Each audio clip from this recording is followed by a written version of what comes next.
Power Producers Shop Talk, where we are refining and redefining the sales game by equipping you with the tools you need to differentiate yourself in the marketplace.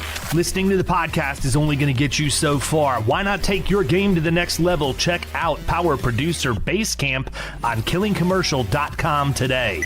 Tactical skills that'll help you provide deliverable value to your clients and prospects. Want to have the sweet swag that we send out from the Power Producers podcast for your clients and employees? Check out policyt.com today.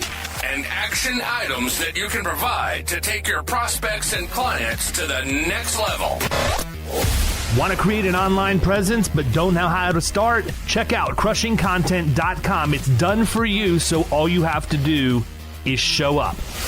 This is Power Producer Shop Talk, production redefined. Are you ready to feel the power?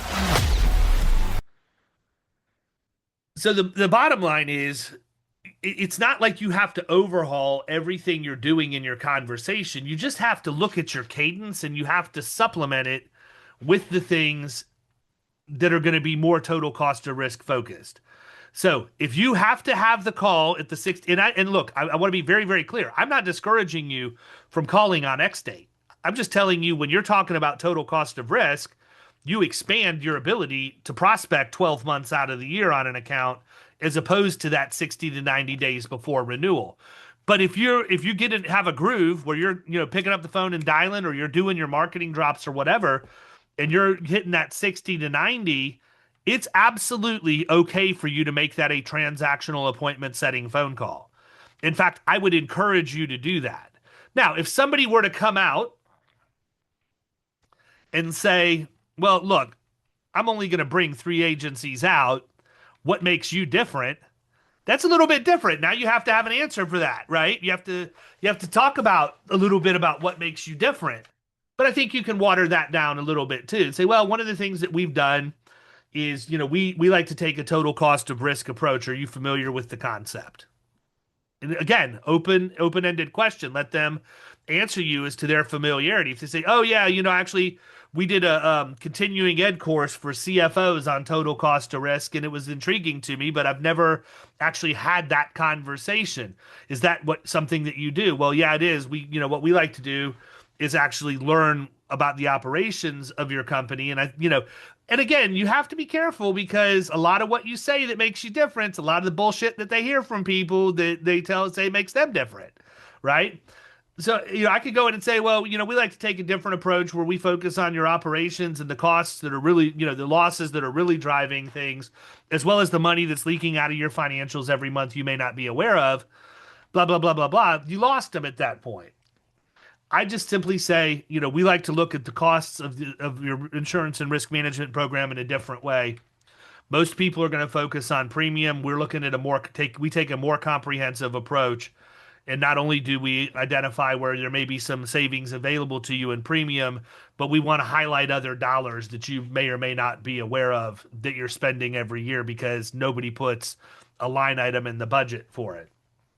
And you may have to do the dance that way, but you've got to be able to make that pivot. So again, it's okay for the transactional appointment setting call, but then when you get into the room, that's when you really need to be ready to talk about it. You really need to be able to talk about what makes you different.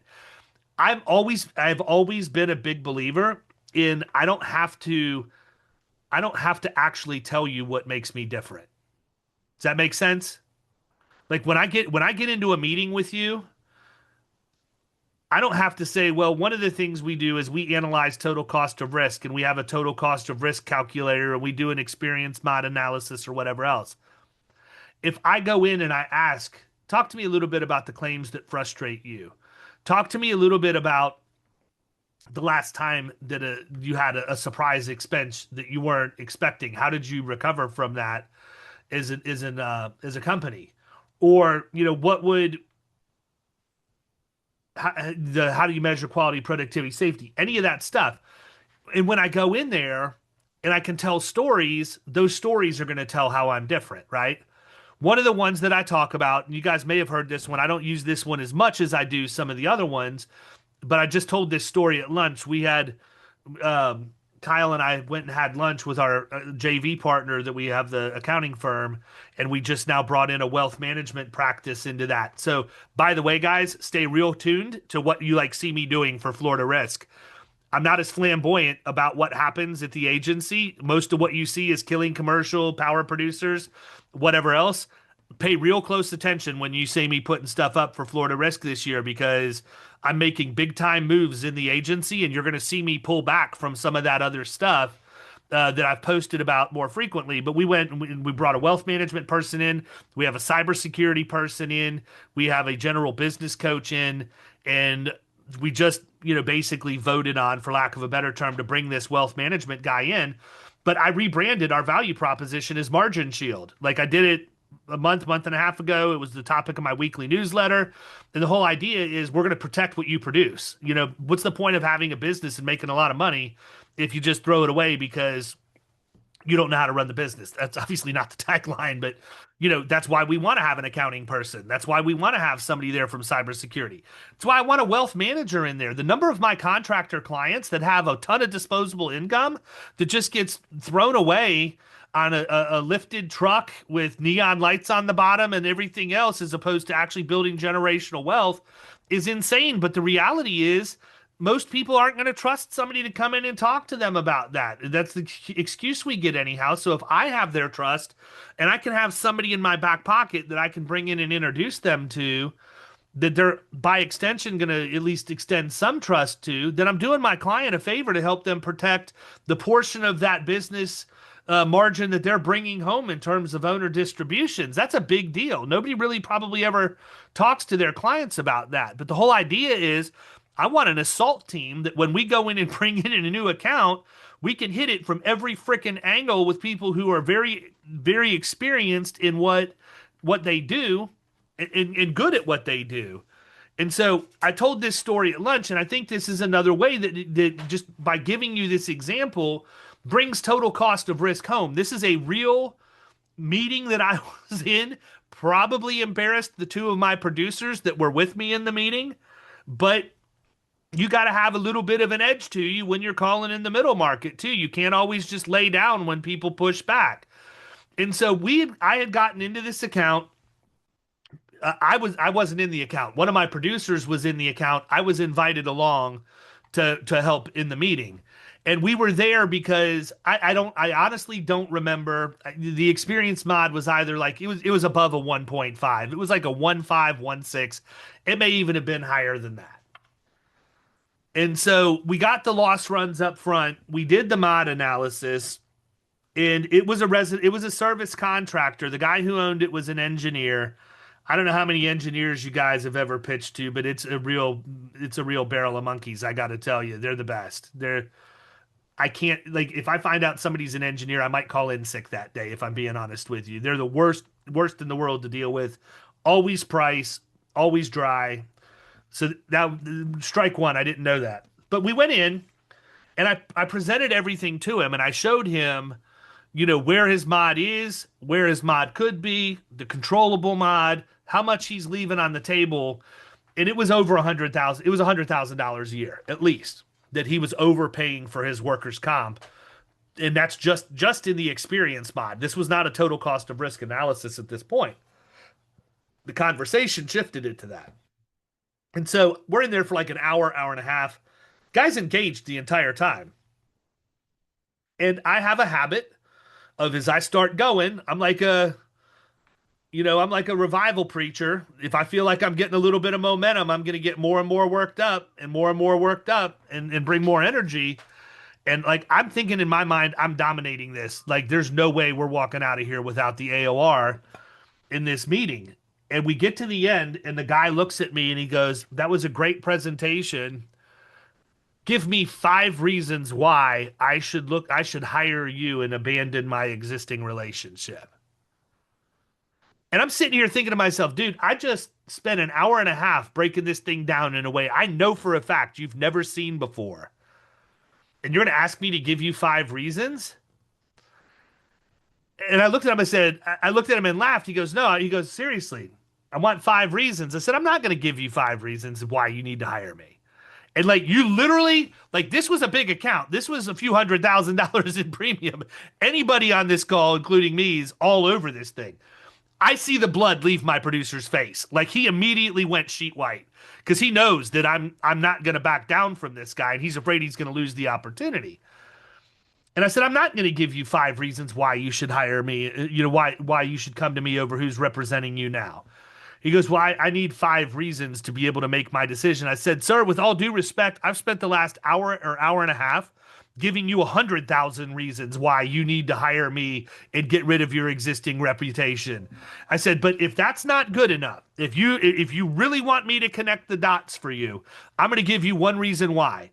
And that reason's market share. Right now, you're losing market share to the people that I'm working with that actually take this stuff seriously because they can give better wages, they can give better benefits, they can give better contributions to a retirement plan, and they can give better pricing to their clients. And all of those things have nothing to do with insurance until you have an operation where you're wasting money because you don't take it serious. So if market share is not important to you, I'm not your guy. If you just want to continue to, shuffle along and do okay and have a little coin on the weekends when you go out, then keep doing things the way you're doing them. And he just sat there and stared at me. And he didn't make a decision. And so we excused ourselves from the meeting. And before I got back to the office, I had a call. And he said, David, you're right. I thought about everything that you said, and this is exactly what we need to do. What do we need to do to move forward? That's the other piece of this, okay? When you get into total cost of risk, numbers and data do not lie. Now, if you've read Freakonomics or Super Freakonomics, then you know you can make numbers and data tell whatever story you want them to tell. But the reality is when you're looking at loss runs or you're looking at a mod worksheet, those numbers do not lie. And as long as you have a case and as long as you have conviction that what you're telling this person is right, and this is what needs to happen in order to make them a better operation, more profitable, with the ability to pay better wages, better benefits contributions, better retirement contribution, better pricing for their clients, I will die on that mountain every single day because ultimately that's what my clients hire me to do. They don't hire me to place policies for them. They hire me to maximize the efficiency and the profitability in their operation and to protect that when we do. That's it. And until you can get your head in that mindset, you're going to continue to be insurance salespeople. And I want to be clear, world's got room for them. There's plenty of insurance salespeople out there, and there's plenty of them that make a really good living.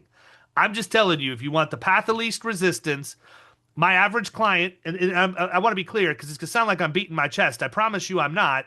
This is the only stat that I actually do know because I didn't look it up.